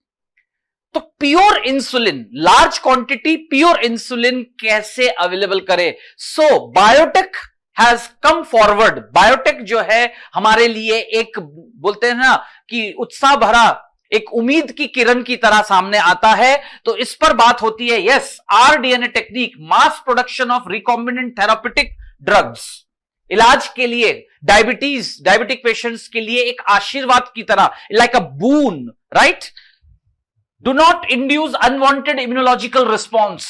यही बात मैंने आपको थोड़ी देर पहले बताया, ये बात बिल्कुल सही है ना। प्रेजेंटली 30 रिकॉम्बिनेंट थेराप्यूटिक्स पूरी दुनिया में अवेलेबल है, बट इन इंडिया पूरी दुनिया में 30 थेराप्यूटिक ऐसे बायोटेक्नोलॉजिकल प्रोडक्ट्स इलाज के रूप में अवेलेबल है, जिनमें से इंडिया में जो है 12 अवेलेबल है, मार्केटेड 12। उन 30 में से कितने, ये एक फंडामेंटल क्वेश्चन पूछा जाएगा। और इनका इस्तेमाल शरीर को किसी भी प्रकार का इम्यूनोलॉजिकल रिस्पॉन्स के लिए मजबूर नहीं करता है, दिक्कत नहीं देता है। यह सबसे बड़ी बात है। क्वांटिटी विथ क्वालिटी अवेलेबल है ना। अब बात आती है कि बायोटेक्नोलॉजी में एक उदाहरण है ह्यूमिलिन डायबिटीज ट्रीटमेंट के लिए इंजेक्टेबल फॉर्म है ना, ओरल फॉर्म नहीं है, इंजेक्टेबल फॉर्म ह्यूमिलिन। क्लियर? तो क्या हुआ, ह्यूमन इंसुलिन प्रोटीन हार्मोन है, 2 शॉर्ट पॉलीपेप्टाइड चेन ए और बी का बना होता है, जो आपस में डाइसल्फाइड बॉन्ड से, ब्रिजेस से जुड़ा रहता है। Insulin synthesis as a prohormone. Insulin हमारे शरीर में कैसे बनता है? प्रो हार्मोन, इनएक्टिव हार्मोन की तरह बनता है, जिसमें एक एक्स्ट्रा स्ट्रेच पाया जाता है, सी पेप्टाइड। यस, ए और बी जो 2 चेन होते हैं, उनको आपस में इनएक्टिव फॉर्म में सी पेप्टाइड स्ट्रेच जोड़े रखता है, that is called pro insulin. Clear? और फिर वो मैच्योर होता है। ये तो नेचुरल बात हो गई, not present in mature insulin, removed during maturation into insulin. ये तो सब शरीर में होता है कमांडोज, ये तो सब हमारे शरीर में होता है। लेकिन जो डायबिटिक पेशेंट्स हैं, उनमें इंसुलिन का लेसर प्रोडक्शन होने लगता है। Yes, less insulin production. अब इनको एक्स्ट्रा एडिशनल बाहर से एक्सटर्नल सोर्स ऑफ इंसुलिन दिया जाएगा, है ना। खुद वो जो है एक प्रोटीन हार्मोन है, तो हार्मोन्स तो जो होते हैं नॉन एंटीजेनिक होते हैं, लेकिन अर्लियर जो कन्वेंशनल टेक्निक से इंसुलिन अवेलेबल होता था, उसमें जो है दूसरे किसी एनिमल के इंसुलिन को डिराइव करते थे, तो साथ में कुछ अनवांटेड प्रोटीन्स भी आ जाते थे, जो कि इम्यूनोलॉजिकल रिस्पॉन्स जनरेट कर सकते थे। यह सबसे बड़ा ड्रॉबैक था। तो इसको कैसे वर्कआउट किया जाए? By using biotechnology as a boon, एक आशीर्वाद की तरह। यही बात यहां पर बताई गई है कि ठीक है, ये था पूरा स्टेटमेंट। अब क्वेश्चन ये अराइज होता है कि इस क्वेश्चन बेसिस में आप देखिए, this is the pro insulin, और इसमें एक एक्स्ट्रा पेप्टाइड सी स्ट्रेच होता है। क्लियर? और वो जब मैच्योर बनता है, फ्री सेप्टाइड हट गया, और दोनों आपस में जो है डाइसल्फाइड बॉन्ड से जुड़ जाते हैं, और एक्टिव इंसुलिन बनता है। इस डायग्राम से यही समझ के याद रखना है। अब बात आती है, मेन चैलेंज क्या था? Production of insulin using rDNA, getting insulin assembled into mature form. गौर करिएगा, दैट्स द क्वेश्चन, कि इंसुलिन उत्पादन में सबसे बड़ा चैलेंज क्या था? क्योंकि नेचर में जो बनता है वो इमैच्योर बनता है, फिर वो मैच्योर होता है। लेकिन बायोटेक्नोलॉजी में जो इंसुलिन बनाना है, उसको मैच्योर फॉर्म में बनाना है, सी स्ट्रेच नहीं होना चाहिए। क्लियर? तो फिर अमेरिकन कंपनी एली लिली 1983 में उन्होंने इसका एक सॉल्यूशन ढूंढा। उन्होंने जो क्या किया, 2 डीएनए सीक्वेंस कॉरस्पॉन्डिंग, ए का अलग प्रोडक्शन, बी, एक होस्ट उन्होंने ए पॉलीपेप्टाइड बनवाने के लिए चेन, और दूसरा होस्ट जो है इकोलाई का, उसमें बी पॉलीपेप्टाइड चेन, दोनों बनकर दोनों से एक्सट्रैक्ट करके, देखिए यही बात लिखा हुआ है, of human insulin, introduce them in plasmids of E coli, produce insulin chain A and B separately, अलग अलग, दोनों चेन्स को अलग अलग सेपरेटली बनाकर, उनसे डिराइव करके, प्यूरिफाई करके, फिर एक्सट्रैक्ट कहते हैं इसको, एक्सट्रैक्ट करके, this is the correct sequence. एक क्वेश्चन तो ऐसे भी पूछ सकते हैं, ओके कमांडोस, जिस तरह से मैंने अभी आपके सामने रीडिंग की, एक क्वेश्चन तो what is the sequence of insulin उत्पादन का सही क्रम क्या है, इस तरह से क्वेश्चन पूछा जाएगा। तो यहां आपको ध्यान रखना है कमांडोज कि 2 अलग अलग होस्ट में सेपरेटली ए और बी चेन को सिंथेसाइज किया, करेक्ट स्टेटमेंट, तभी बिना सी पेप्टाइड के जो है मैच्योर इंसुलिन का उत्पादन हो सकता है डायरेक्टली। अब कैसे? एक्सट्रैक्ट कर लिया एंड कंबाइंड, फिर उसको प्रोटीन इंजीनियरिंग की मदद से जो है डाइसल्फाइड बॉन्ड्स क्रिएट करके mature form of human insulin जो कि एडमिनिस्टर्ड करने के लिए तैयार है। तो आरडीएनए टेक्नोलॉजी से जो इंसुलिन बनता है वो मैच्योर होता है without C peptide. Correct statement. ये भी एक क्वेश्चन बनेगा, राइट? अब यही कारण है, कमांडोज गौर करना, यही कारण है कि क्वेश्चन पूछा जाएगा why insulin can not be orally administered. Orally क्यों नहीं दे सकते? क्योंकि वो प्रोटीन है, डाइजेशन, मैच्योर इंसुलिन है, डाइजेस्ट पूरा हो जाएगा, उसके टुकड़े टुकड़े होकर अमीनो एसिड बच जाएगा, काम ही नहीं करेगा। So simple. इसलिए उसका ओरल एडमिनिस्ट्रेशन संभव नहीं है, याद रखिएगा कमांडोज। अगला जीन थेरेपी, अगला एप्लीकेशन मेडिकल साइंस में वो है gene therapy, correction of a gene defect. सही बात है, किसी जेनेटिक डिफेक्ट को सही करना है ना, डायग्नोस्ड इन अ चाइल्ड या एम्ब्रियो स्टेज में, correction of a genetic defect, delivery of normal gene into individual embryo, take over the function. उस जीन में जो डिफेक्ट था, अगर वो नॉर्मल होता तो वो शरीर के एक फिजियोलॉजी को अंजाम देता, लेकिन अब वो डिफेक्टिव है, उसकी जगह करेक्ट जीन सीक्वेंस को अल्टर करके जो इससे टेक ओवर कर ले और सही दिशा में फिजियोलॉजिकली फिर काम हो, इसी को हम जीन थेरेपी कहते हैं। लेकिन फर्स्ट क्लिनिकल जीन थेरेपी पूरी दुनिया में रिपोर्ट हुआ था इन द ईयर 1990। एक 4 साल की लड़की है ना, शी वॉज ऑफ श्रीलंका की जो है वो रेसिडेंट थी, अमेरिका में उसने इलाज कराया, नाम था असांथी डिसिल्वा उस लड़की का नाम था। 4 साल की वो लड़की जिसने अमेरिका में ट्रीटमेंट, पहली बार ये केस हुआ जीन थेरेपी का for treating what, immunodeficiency disease, genetically है ना, अनुवांशिक रूप से, जेनेटिकली डिसऑर्डर, अनुवांशिक बीमारी है ये जो है immunodeficiency, severe combined immunodeficiency disease उसका नाम था, जिसे एडिनोसिन डीएमिनेज डेफिशिएंसी भी कहते हैं, क्योंकि पीड़ित व्यक्ति the sufferer exhibit a defective gene, जिसके कारण जो है एंजाइम एडिनोसिन डीएमिनेज अनुपस्थित था, एब्सेंट था, कम था। और ये वो एंजाइम है जो कि आवश्यक होता है, इट इज रिक्वायर्ड फॉर, क्यों वो आवश्यक है, वो क्यों इतना इंपॉर्टेंट है, उसके डायरेक्शन और पार्टिसिपेशन से जो है बी और टी लिम्फोसाइट्स का जो डिफरेंशिएशन एक्सेल होता है, कैरी ऑन होता है। क्लियर? लेकिन इसकी कमी से जो है, तो उसके क्योर करने के लिए कौन सी, या तो आप उसको स्किड कह लो, सीवियर कंबाइंड इम्यूनोडेफिशिएंसी। क्यों? क्योंकि दोनों ही बी और टी सेल्स का डिफरेंशिएशन नहीं होता है, they are not being trained and differentiated, proliferate नहीं कर पाते। यानी थर्ड लाइन ऑफ रिस्पॉन्स है एक्वायर्ड इम्यूनिटी का, वो डेवलप ही नहीं हो पाता, बी और टी सेल्स दोनों की कमी हो जाती है, इसलिए इसको सीवियर कंबाइंड इम्यूनोडेफिशिएंसी डिजीज कहते हैं। और किसकी कमी से? एक एंजाइम की कमी से। क्यों? क्योंकि डिफेक्टिव जीन डिफेक्ट है और पर्टिकुलर वो एंजाइम जो है नहीं बनता, एडिनोसिन डीएमिनेज, एडीए डेफिशिएंसी। तो कैसे इसका इलाज हो सकता है? Bone marrow transplantation, enzyme replacement therapy, है ना, एंजाइम रिप्लेसमेंट थेरेपी, जिसमें फंक्शनल एडीए जो एंजाइम है, फंक्शनल एडीए दिया जाता है। ध्यान से देखिए, सिर्फ फंक्शनल एडीए लिखा है, गिवन टू द पेशेंट, लेकिन ये दोनों टेम्पररी है, टेम्पररी इलाज है। क्लियर? फर्स्ट टू जो ये तरीके है टेम्पररी इलाज है, bone marrow transplantation, enzyme replacement therapy, क्योंकि लगातार हमेशा ये करना पड़ता है। अब बात आती है कि जीन थेरेपी फॉर एडीए, जिसमें defective lymphocytes from the blood of the patient, जो सफरर है उसके वहां से लिम्फोसाइट्स जो खराब हैं, जिनके अंदर जो है उस एंजाइम बनाने वाले जीन में खराबी है, उसको अलग करके कल्चर्ड आउटसाइड द बॉडी, और उसके अंदर अब आप देखिए यहां क्या लिख रहे हैं, फंक्शनल एडीए सीडीएनए, ठीक है, कॉम्प्लीमेंट्री डीएनए। तो वेक्टर के थ्रू उस सेल के अंदर functional ADA cDNA gene therapy में लिम्फोसाइट्स के अंदर, वो लिम्फोसाइट्स जो कि पेशेंट के बॉडी से, सफरर की बॉडी से लेकर कल्चर करके उसके अंदर उस जीन को इंसर्ट कराया जाता है, फंक्शनल एडीए सीडीएनए के फॉर्म में introduced, return to the patient.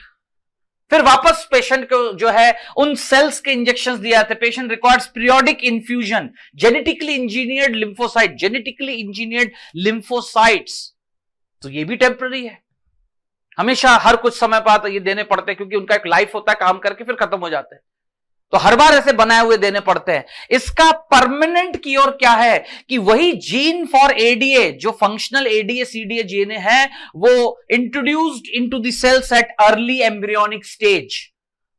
यही बीमारी उस बच्चे में अर्ली एम्ब्रियोनिक, जब वो अपने मदर के गर्भ में उसी समय पता चल जाए, उस स्टेज में अगर हम इंसर्ट कर दे और उन पर्टिकुलर स्टेम सेल से फिर आगे वो डिफेक्ट खत्म हो जाएगा और वो एक नॉर्मल हो सकता है। तो परमानेंट क्योर क्या है? एम्ब्रियोनिक, भ्रूणात्मक अवस्था में यही ट्रीटमेंट दिया जाए तो। Clear commandos? इस तरह से आपको पूरा याद रखना है एक एक बात। तो कितने तरीके बताए फिर से देखिए आप, है ना, बोन मैरो ट्रांसप्लांट ये सब है, लेकिन परमानेंट क्या है? क्योंकि बाकी तो सब टेम्पररी है, समय समय पे इनको जो है इन्फ्यूज करना पड़ेगा, लेकिन परमानेंट तरीका है कि वही जीन थेरेपी एम्ब्रियोनिक स्टेज पे किया जाए। ये ध्यान रखिएगा कमांडोज। किस बीमारी के लिए? स्किड की ट्रीटमेंट। किसने पहली बार जीन थेरेपी का केस पूरे इंडिया में, पूरे वर्ल्ड में जो है क्या था? 4 साल की लड़की, उसके लिए था। कौन सी बीमारी के लिए? ऐसे करके आपको याद रखना है। Okay commandos, everyone clear? बिल्कुल कंसंट्रेट करिए। मैंने कहा डेटा बेसिस, इस चैप्टर से इसी तरह के क्वेश्चंस आएंगे जिसको आपको पूरा ध्यान रखना है। चलिए आगे बढ़ते हैं। अब बात आती है कि बीमारियों का इलाज इस पर डिपेंड करता है कि कितने कम समय में जल्दी से जल्दी आप डायग्नोस कर ले, बीमारी की उपस्थिति, उसका कारण आपके शरीर में पता लग जाए समय रहते हुए, जिससे एप्रोप्रिएट प्रॉपर प्रोग्नोसिस और मेडिकेशन भविष्य में करते हुए बड़े किसी दिक्कत का सामना करने से एक व्यक्ति बच सके। यस, इसको हम कहते हैं डायग्नोसिस। क्या कहते हैं? डायग्नोसिस। यस, लेकिन अब आप देखिए, early detection of disease helpful in better treatment, यही मैंने कहा। Diagnostics, rDNA technology, PCR, ELISA, तीनों इसमें मदद कर सकते हैं। हां, कर सकते हैं। All the above. कैसे? सबके अपने अलग अलग कंसेप्ट से। सबसे पहले देखिए पीसीआर। मान के चलिए कोई भी बैक्टीरिया वायरस अंदर प्रवेश कर चुका है, सक्सेसफुल एंट्री, इन्फेक्शन कर चुका है, लेकिन अपने इंक्यूबेशन विंडो पीरियड को क्रॉस करके सिम्टम्स ऑफ डिजीज लाएंगे। फिर एक डॉक्टर अपने साइन सिम्टम्स के साथ रेगुलर कन्वेंशनल यूरिन और ब्लड की जांच के बाद तब तक तो शरीर बीमार पड़ के मृत्यु को भी प्राप्त हो सकता है। यस, तो इस स्थिति में जाए, हमें पहले ही पता चल जाए, सिम्टम्स आने से पहले क्या हम पता लगा सकते हैं? जब वायरस बैक्टीरिया बहुत ही कम मात्रा में जस्ट अंदर एंटर ही कर चुके हैं, अभी वो अपनी तैयारी कर रहे हैं और शरीर में बड़े लेवल पर इंफेक्शन स्प्रेड करने की तैयारी कर रहे हैं, उसी दौरान अगर हमें पता चल जाए, क्या इतना आसानी से अर्ली स्टेज पे संभव है? यस, बायोटेक्नोलॉजी इसी को ही कहता है molecular diagnostics. PCR, very low concentration of bacteria virus detected by amplification of their nucleic acid. PCR में क्या होता है? एम्प्लीफिकेशन। दिए गए सैंपल में से अगर वायरस और बैक्टीरिया जो पैथोजेनिक है, शरीर के लिए नुकसानदायक है, और वो अगर मौजूद है तो उसका पर्टिकुलर वो न्यूक्लिक एसिड एम्प्लीफाई हो जाएगा और हमें बता देगा कि हां, फलाने बीमारी का वायरस या बैक्टीरिया अंदर पनप रहा है, ग्रो अप कर रहा है। तो डिटेक्ट एचआईवी इन सस्पेक्टेड एड्स पेशेंट। कोई भी ऐसा है एड्स पेशेंट लग रहा है, तो क्या पीसीआर मदद कर सकता है? हां। Detect mutation in genes in suspected cancer patient, powerful technique, identify other genetic disorders also. बिल्कुल सही बात है, वो भी पता लग सकता है, क्योंकि अगर म्यूटेटेड जीन होगा, ओके कमांडोज, क्योंकि हमें तो पता है नॉन म्यूटेटेड जीन कैसा है, उसका प्रोब बनाकर हम ऑटो रेडियोग्राफी से पता लगा लेंगे। और अगर बैंड पैटर्न चमकेगा मतलब म्यूटेशन नहीं हुआ है, जेनेटिक डिसऑर्डर नहीं है, और अगर हुआ है तो प्रोब नहीं चिपकेगा और बैंड पैटर्न बिल्कुल नहीं आएगा, ग्लो नहीं करेगा, इसका मतलब प्रॉब्लम है। आ गई मेरी बात समझ में? ये है वो लॉजिक। ओके कमांडोज, यही बात है detection of mutation in genes suspected cancer patients. तो यूज ऑफ, जो मैंने बात बताई आपको वही देखिए, use of radioactive probes, ssDNA RNA tagged, hybridized to its complementary DNA in a clone of cells। उस क्लोन ऑफ सेल्स से उसमें हमने जो है उनसे मिला हुआ जेनेटिक मटेरियल पे हमने हमारा जो स्पाई जो है खुफिया प्रोब डीएनए जो है वो अटैच करेगा। Detection using auto radiography, clone with mutated gene not appear on photographic film. अगर क्लोन में म्यूटेशन हुआ है, क्योंकि हमारे पास जो प्रोब है उसका सीक्वेंस किसके साथ कॉम्प्लीमेंट्री है? नॉन म्यूटेटेड, तो बैंड पैटर्न आएगा, ग्लोइंग बैंड पैटर्न आएगा। और अगर म्यूटेशन है, म्यूटेटेड जीन, तो फिर फोटोग्राफिक प्लेट पे किसी भी तरह का बैंड पैटर्न नहीं आएगा, not appear on the photographic plate. अगर दिक्कत है तो कोई बैंड पैटर्न ग्लो करके फोटोग्राफिक फिल्म में नहीं आएगा, नॉट अपीयर। और अगर म्यूटेशन नहीं है तो फिर जो है ऑटो रेडियोग्राफिक प्लेट पर फिल्म में आएगा band pattern, that's a good sign, यानी कोई म्यूटेशन या कोई दिक्कत नहीं है। लेकिन अगर नहीं आया then it's a very dangerous sign, यानी म्यूटेशन है, जो सस्पेक्ट कर रहे थे वो है, प्रॉब्लम है। आ गई मेरी बात समझ में commandos? Yes, as probe does not have complementary with mutated, क्योंकि प्रोब का कॉम्प्लीमेंट्री म्यूटेटेड जीन के साथ नहीं, नॉन म्यूटेटेड जीन के साथ है। कमांडोज प्लीज सब लोग ध्यान रखिएगा, ये मैंने डेंजर साइन बना दिया, ये बहुत ही इंपॉर्टेंट है, क्वेश्चन बनने वाला पॉइंट है ये। आ गई मेरी बात समझ में कमांडोज? प्लीज सब लोग ध्यान दीजिए। अगला है एलाइसा, एंटीजन एंटीबॉडी इंटरेक्शन पर है टू डिटेक्ट अगर कोई बीमारी अंदर पनप रहा है तो उस बैक्टीरिया, उस पैथोजन से बनाए हुए एंटीजन की उपस्थिति या उस बैक्टीरिया के खिलाफ हमारे शरीर ने कोई एंटीबॉडी बनाया है कि नहीं। आइदर देखिए एंटीजन के बारे में या एंटीबॉडी सिंथेसाइज वो पता लग जाएगा, डिटेक्ट हो जाएगा एलाइसा। एंजाइम लिंक्ड इम्यूनो एस्से, एंजाइम लिंक्ड इम्यूनो एस्से, क्लियर? इस तरह से ये टेक्निक्स हैं जो हमें मॉलिक्यूलर डायग्नोस्टिक में मदद करते हैं। ओके कमांडोज, ऐसे करके आपको याद रखना है, क्लियर? चलिए आगे बढ़ते हैं अगले पॉइंट की तरफ। Every one of you, transgenic animals.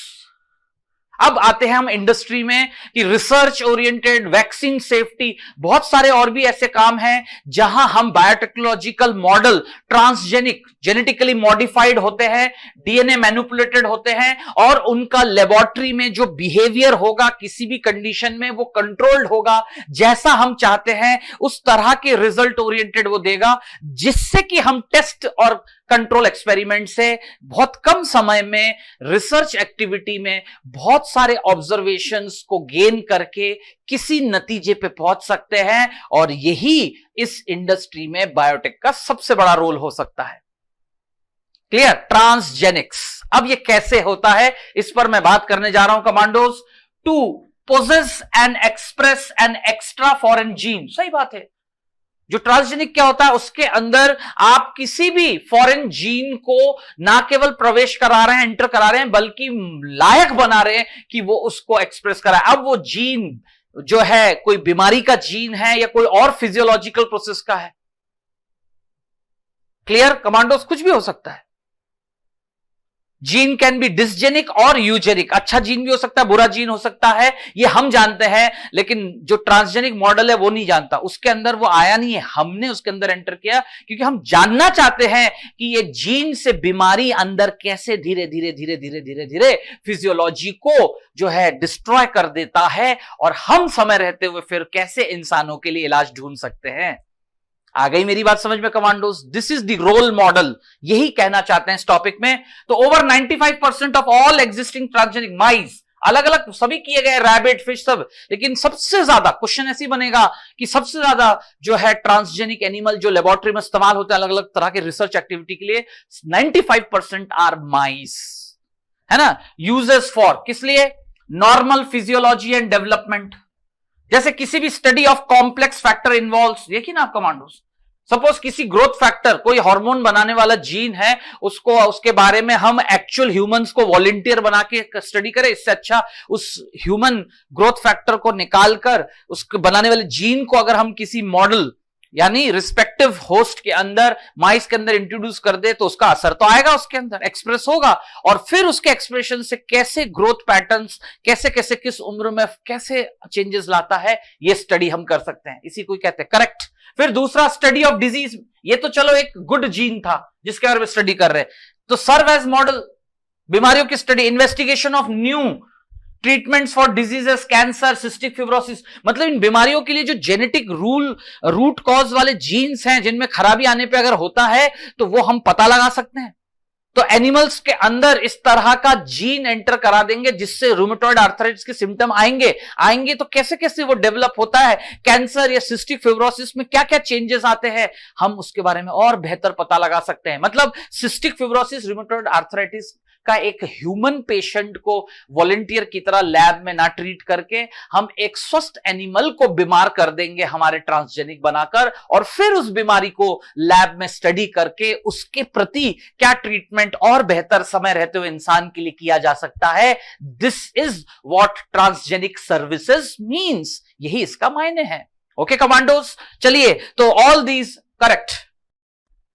Okay, अगला पॉइंट ये आता है आफ्टर दैट कि जो बायोलॉजिकल प्रोडक्ट, मॉलिक्यूलर फार्मिंग, किसी भी एनिमल बॉडी को हमारा मनचाहा डिजायर्ड प्रोडक्ट को जो है प्रोड्यूस कराने के लिए उसके शरीर का इस्तेमाल करना, that is at large scale. यहां कोई गैजेट या बहुत बड़ा रिएक्टर नहीं है, एक लाइव बॉडी के शरीर में हमारा डिजायरेबल प्रोडक्ट, बायोलॉजिकल प्रोडक्ट जो हम चाहते हैं हमारे शरीर में इस्तेमाल होने वाला, लेकिन उसको हम कहां बनवाएंगे? किसी और एनिमल के बॉडी में, प्लांट हो, एनिमल हो, जैसे हिरुडिन का प्रोडक्शन ब्रेसिका नेपस में, करेक्ट। ऐसे करके आप सोचिएगा, जो प्लांट, जिन राइस को गोल्डन राइस, उसमें अब एक न्यूट्रिशनल एनरिचमेंट विटामिन A1 होता नहीं है, लेकिन अब वो बनाएगा तो वो अल्टीमेटली काम जाके किसके? इंसान के शरीर में करेगा, लेकिन बन कहां रहा है? बड़े पैमाने पे। So that's the molecular farming. अब इसमें एक particular product, suppose human protein अल्फा-1 antitrypsin, अल्फा-1 antitrypsin, ठीक है।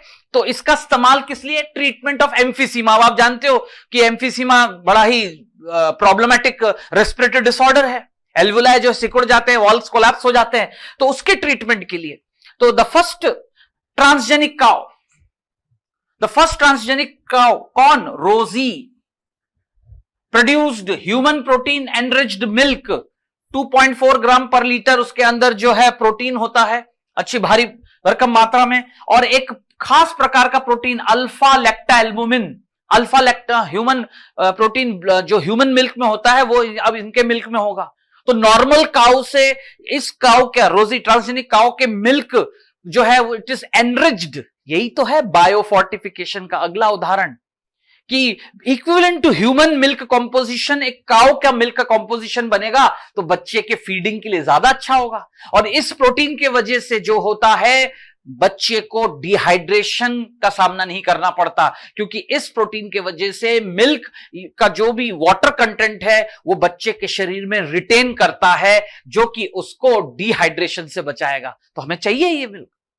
तो बहुत से ऐसे बच्चे जिनके बर्थ के बाद मदर में मिल्क इजेक्ट नहीं हो रहा है या मिल्क प्रॉपरली बना ही नहीं है, ऐसे बच्चे को हम एक बायोटेक्नोलॉजिकल प्रोडक्ट फीड के रूप में, ब्रेस्ट फीड के रूप में अवेलेबल करा रहे हैं। एंड यू कैन सी, इसमें आप देखिएगा कि भले ही वो एक काउ से मिल रहा है, लेकिन उसका कॉम्पोजिशन बिल्कुल उसके स्पीसीज ह्यूमन मिल्क की तरह होता है, क्योंकि उसमें प्रोटीन की मात्रा भी ज्यादा और अल्फा लेक्टा एल्बुमिन। तो फर्स्ट ट्रांसजेनिक काउ रोजी का ये एडवांटेज था, nutritionally more balanced product for human babies, correct. इसके अलावा वैक्सीन सेफ्टी का स्टडी करना, कि किसी वैक्सीन को इंसान पे लगाने से पहले जो है उसको क्लिनिकल ट्रायल्स पे गुजरने से पहले लेबोरेटरी ट्रायल्स पे, है ना, ट्रांसजेनिक माइस टू टेस्ट, है ना, to particularly test the safety of the polio vaccine, ये उसका सबसे बेस्ट एग्जांपल है। दूसरे केमिकल सेफ्टी टेस्टिंग भी होती है, toxicity safety testing. Transgenic animals carries genes, क्योंकि उसके अंदर ऐसे डिलीटस जीन्स है जिससे पता चलेगा कि केमिकल कैसे काम कर रहा है। तो इस तरह से जो है चीजों को compare, more sensitive to toxic substances, expose to toxic substances and the effect study. सही बात है, उस जीन के वजह से वो ज्यादा संवेदनशील हो जाता है उस टॉक्सिक के कारण, और फिर उस टॉक्सिक का असर शरीर पे कैसे पड़ सकता है इसका स्टडी किया जाता है। तो कहने का मतलब है ये इंसानी महत्वाकांक्षा, जिसमें अब आप सोचिए कि जिनसे हम प्रोडक्ट ले रहे हैं अलग बात है, लेकिन जिनको हम बीमार कर दे रहे हैं, जीन इंट्रोड्यूस करके कमजोर कर दे रहे हैं, और फिर हमारे किसी उद्देश्य के लिए कि हम हमारे से रिलेटेड कोई बीमारी, कोई कमजोरी या किसी भी तरह के हेल्थ इश्यूज को समझने का स्टडी करने के लिए हम उन ऑर्गेनिजम्स को लेबोरेटरी में इस तरीके से हैंडल कर रहे हैं जिससे उनकी जान को खतरा हो जाता है, लेकिन वो हमारे लिए रिसर्च का मॉडल बनता है। तो ट्रांसजेनिक का फायदा तो है, लेकिन क्या ऐसा करना और इस तरह का व्यवहार, इंसानी हस्तक्षेप, human manipulation with other organism without any control and regulation, क्या सही है? तो एनसीईआरटी के आखिरी में यही कुछ एथिकल इश्यूज, जज्बात भरे मुद्दों को उठाया गया है और उसके लिए फिर क्या सही कदम लेना चाहिए, और भी कुछ ऐसे पहलू है जिनका सामना इस इंडस्ट्री से जुड़े हुए लोग समय समय पे जब करते हैं अलग अलग तरह के प्रॉब्लम, तो कौन सा ऐसा बॉडी है जो इन चीजों को कंट्रोल और कैसे क्या करेगा, इस तरह के क्वेश्चंस, यानी bio piracy, bio patent, bio war और बायो एथिक्स। ये 4 शब्द आपके सामने, 4 क्वेश्चन, ऐसे सोचिए commandos, bio ethics, bio war, bio patent, bio piracy. Clear? चलिए देखते हैं इस बात पर क्वेश्चन कैसे बन सकता है। चलिए कमांडोज, एथिकल स्टैंडर्ड्स का मतलब होता है इवैल्यूएट करना, किसी चीज के बारे में आकलन करना, मोरालिटी ऑफ ह्यूमन एक्टिविटीज, इंसानी जज्बात और महत्वाकांक्षा किस हद तक पहुंचा है उस बात पर इवैल्यूएट करके किसी चीज पर तय नतीजे पे पहुंचना। हेल्प या हार्म लिविंग ऑर्गेनिज्म, क्या वाकई में वो किसी लिविंग ऑर्गेनिज्म को फायदा पहुंचा रहा है या नुकसान पहुंचा रहा है ना। GMO, introduced into the ecosystem, unpredictable, क्योंकि चलिए वो तो उनको जो नुकसान है, लेकिन अगर वो जीएमओ गलती से भी वो जो है लेबोरेटरी से बाहर इकोसिस्टम में नेचुरली चला जाएगा तो उसका बिहेवियर कैसा होगा, ये अनप्रेडिक्टेबल है। ये साइंटिस्ट भी नहीं बता सकते, ये तो समय ही बता सकता है, क्योंकि साइंटिस्ट ने तो उसको खुद अपनी महत्वाकांक्षा, अपने तयशुदा मापदंड, पैरामीटर्स के अकॉर्डिंगली कंट्रोल्ड बिहेवियर में तय किया, जो उसको वो इकोसिस्टम में नहीं लेबोरेटरी में अपनी देखरेख में उपलब्ध करा सकते। लेकिन अगर गलती से उनसे ये छूट गया और बाहर जाके इकोसिस्टम का वो हिस्सा बना, तो वो खुद और दूसरे ऑर्गेनिजम्स और नेचर को क्या किस तरह से प्रभावित करेगा। इन मुद्दों का, इन सारे चीजों का जो क्या बोलते हैं, आप कह सकते हैं कि कौन इन चीजों का जो है सवाल उठाए और कौन इसकी जिम्मेदारी लेगा, इसको इस तरह से बोला गया है। ठीक है, तो भारत जैसे देश में कमिटी बनाई गई है, एक organization, genetic engineering approval committee, जो कि वैलिडिटी ऑफ जीएम रिसर्च, किसी भी जेनेटिकली मॉडिफाइड रिसर्च पर वो एक बहुत कड़ा, बहुत नजदीकी विजिलेंस अपनी देख रेख में तय करते हैं कि ये सही दिशा में जा रहा है कि नहीं, इसका कोई गलत उद्देश्य तो नहीं है और वगैरह। तब जाके उनको एनओसी मिलता है और वो अपना रिसर्च एक्टिविटी आगे बढ़ा सकते हैं। जीएक का फुल फॉर्म याद रखिएगा। अगला point, living organisms of for public services, food, medicine, sources. सही बात है, हम इंसानों को ही तो फायदा पहुंचाने के लिए हर तरह का सर्विस कर रहे हैं, लेकिन उसके पीछे कोई गलत आपराधिक, है ना, किसी तरह का इलीगल क्रिमिनल एक्टिविटी ना हो जाए, कोई किसी का गलत फायदा ना उठाए, है ना, किसके पास ये जिम्मेदारी रहेगी, कौन इसके लिए जिम्मेदार रहेगा, ऐसी बातों को तय करना, है ना, विथ पेटेंट्स। क्योंकि किसी ने कुछ दावा किया, किसी और ने कहा नहीं भाई ये तो मेरा चीज चुरा लिया है, मेरा था ये। इन तरह के मुद्दों को कौन देखेगा? तो गवर्नमेंट जो है एक लीगली, ठीक है, कानूनी रूप से ऐसा हक देता है, मोनोपोली देता है, जो कि कुछ समय अवधि तक होता है। उस टेक्निक, उस लीगल टेक्निक को कहते हैं पेटेंट लागू होना।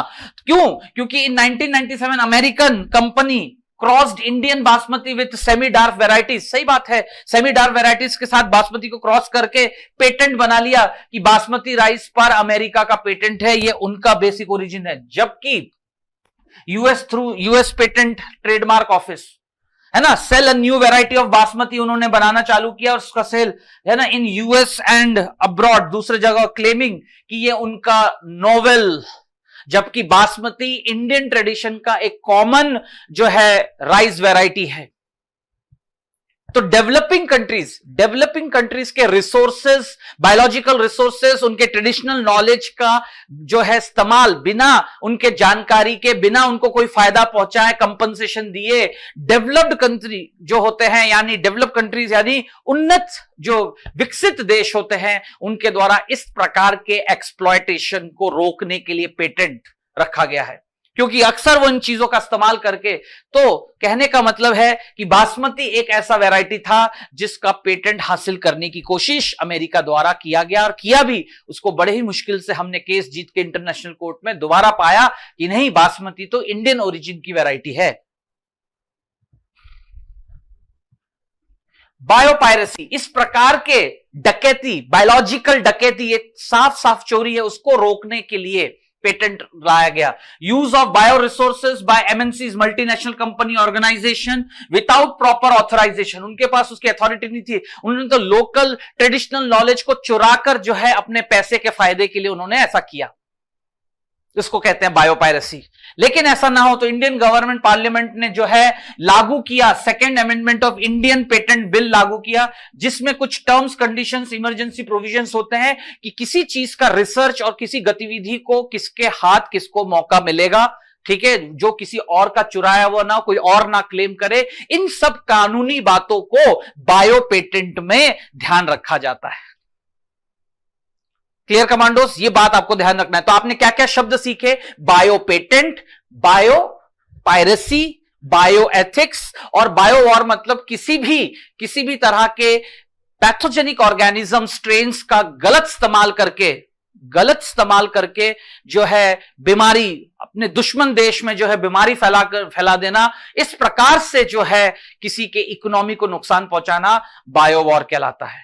ठीक है कमांडोज, तो अब आप देख सकते हैं, डू कंपेयर दम, दीज आर दी टर्म्स कि जीएम क्रॉप्स और ऑर्गेनिक एग्रीकल्चर में क्या डिफरेंस है, बायो प्रोस्पेक्टिंग, बायो एथिक्स में क्या डिफरेंस है। बायो प्रोस्पेक्टिंग मतलब नए नए रिसोर्सेस इंसान की भलाई के लिए नेचुरल कंडीशंस में, यह ध्यान रखते हुए कि आने वाले भविष्य में सस्टेनेबल डेवलपमेंट हो, नेक्स्ट जनरेशन भी उनको उतना ही इस्तेमाल कर सके, वो जो है विलुप्त ना हो जाए, इस अप्रोच को कहते हैं बायो प्रोस्पेक्टिंग। जबकि बायो एथिक्स मतलब लिविंग ऑर्गेनिजम्स को, ऐसा नहीं कि इंसानी हस्तक्षेप और महत्वाकांक्षा का शिकार कोई दूसरा ऑर्गेनिज्म हो जाए और उसका गलत उपयोग होने लगे, इस तरह के चीजों को रोकना ही बायो एथिक्स है।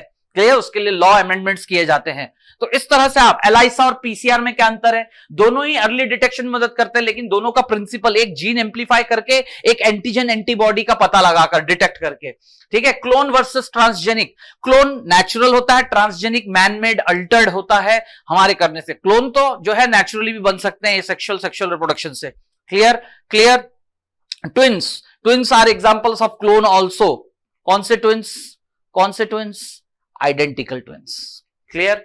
फिर क्राई 1AC, क्राई 1AB, ठीक है, ये कॉटन बॉलवॉर्म के लिए है और ये कॉर्न बोरर के लिए जिम्मेदार है। ये डिफरेंस है, दोनों ही बीटी टॉक्सिन बनाते हैं, लेकिन पेस्ट टारगेटेड अलग अलग होते हैं। इस प्रकार से आप कंपेयर करके देखिए, मैच्योर इंसुलिन में सी पेप्टाइड नहीं होता और सी पेप्टाइड एक्स्ट्रा स्ट्रेच है जो प्रो इंसुलिन में होता है ना। तो ध्यान से आप इनके डिफरेंसेस को ऐसे पढ़ के देखिए, आपको आएगा समझ में। एनसीईआरटी से पूरे लिए गए ये वर्ड्स हैं, ठीक है, उनको कंपेयर करिए। फिर डू यू नो करके क्रिटिकल रिसर्च, 3 खास चीजें होती है जिस पर रिसर्च बायोटेक्नोलॉजी करता है। सबसे पहला पॉइंट है genetically modified altered genetic composition के साथ ऐसे ऑर्गेनिज्म को हम जीएमओ कहते हैं।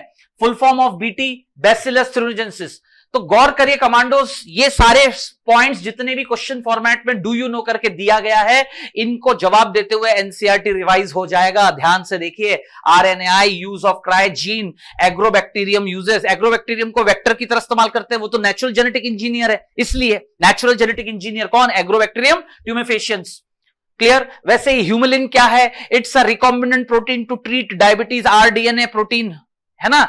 इंसुलिन प्रोडक्शन ह्यूमुलिन के नाम से, ये उसका ब्रांड नेम है, एली लिली कंपनी ने बनाया था। इस तरह से फटाफट आपको सारे पॉइंट्स याद आने चाहिए। फिर full form of ELISA, alpha 1 antitrypsin used for emphysema treatment. Rosie is a transgenic cow, first transgenic cow. Full form of GEAC, या भी थोड़ी देर पहले आपको मैंने यही बताया। बायोपायरेसी क्या होता है? किसी के भी नॉलेज, ट्रेडिशनल रिसोर्सेस को चुरा लेना बिना उसके जानकारी के। What is biofortification? Enriching nutritional enrichment, किसी भी बायो प्रोडक्ट को खाने पीने में जो है न्यूट्रिशनल एनरिचमेंट कर देना by using rDNA technology. Why green revolution?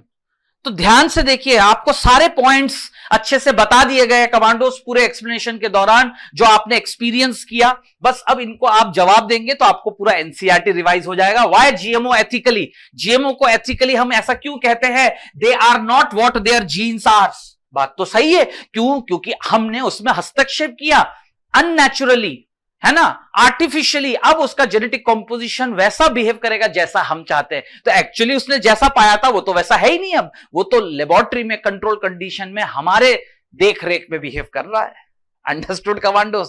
इस तरह से ये सारे क्वेश्चंस आप जवाब दीजिए, आपका रिवीजन हो जाएगा अच्छे से। ओके कमांडोज, तो मैं उम्मीद करता हूं कि आपको ये चैप्टर का नेचर, पूरा कंसेप्ट समझ में आया है। इस तरह से जो है आप अपनी तैयारी को समय समय पे इवैल्यूएट करें और एमपीक्यू डिस्कशन में ये सारे पॉइंट्स आप देखेंगे कि क्वेश्चन की तरह प्रोबेबली कैसे इस साल 2022 17 जुलाई पेपर में आ सकता है इस चैप्टर से, यह मैं आपके साथ डिस्कस करूंगा। Okay, thank you.